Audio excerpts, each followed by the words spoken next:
operations, ramdam niya yon, di ba? Ngayon, he can throw the dice on this. He can, kumbaga, gamble his political future over this. But is it worth it? I don't think so.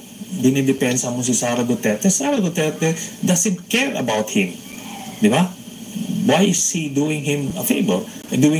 Ngayon, ito, na-imagine, sabi ko nga, deep inside, I think si Cheese, in a perfect world or ibang circumstances, he relished the idea of presiding over the impeachment court.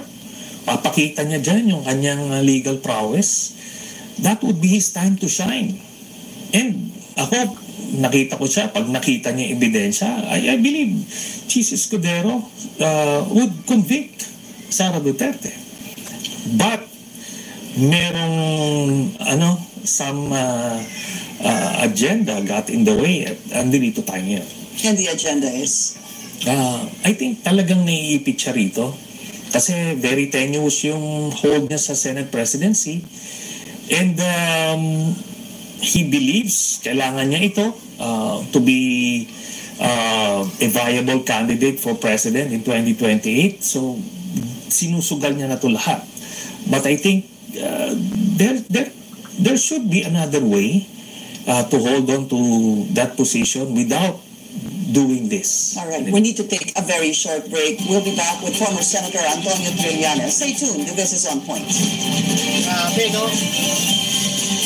On the lahat po ng alam ni Trillanes patungkol po sa mga Duterte, mga kababayan, talagang isinisiwalat niya po talaga lahat ito, mga kababayan. Kaya dyan natin malalaman kung ano nga ba ang totoo, mga kababayan. Kaya kayo na ang humusga at magkaalaman na po sa lahat po ng kanyang mga pasabog, no? At isisiwalat pa dito sa live natin ngayon, mga kababayan. Sa mga kababayan po natin dyan, please paki-like po, paki-share ng live natin. Thank you po at mapagpalang hapon. Tuloy natin. The 10th, no? Tuesday. So, by tradition yan, yung mga exiting senators, nag-speech sila. So, yon.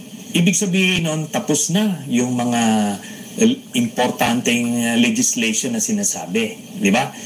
Kasi ang initial na reason, minove natin kasi maraming legislative agenda, no? Tapos na yun eh. In fact, kung sinimula nila yung oath nung June 2, yung debate na binuhos nila discussing yung impeachment, kumain pa na mas maraming oras eh. Diba? Anyway, sige, andiyan dyan. So, June 10, wala nang business basically. So, June 11 na tayo, pupunta tayo. Primarily to tackle the impeachment process. So, reading of the articles, then oath-taking, tapos convening of the impeachment court. Convening impeachment court, yun na. Mag-oath take sila ng oath. So that's Wednesday. Wednesday, tapos issuance of summons. Yun yung sinasabi niya.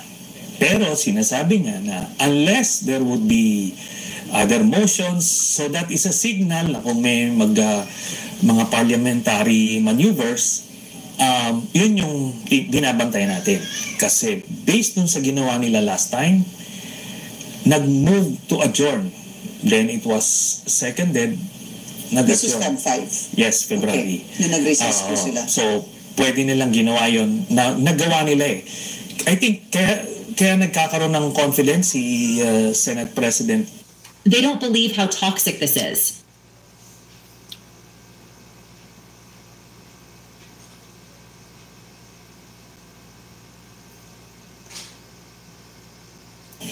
Walang outrage eh. So, he figured, wala ito. He can get through with this plot, ano? Pero, ngayon, nagkaroon ng pushback na malakas. Kaya nag-ano na siya. On the fly na yung plano niya. But, ang pwede nilang gawin dito is mag-move to adjourn prematurely without tackling the impeachment. Even before the presentation, you mean, of the articles of impeachment, pwede pong pwede nila motion to adjourn ho. Oo. Ngayon, ang pwede Sorry, sir. Pag mag-motion to adjourn, how do you need votes for that?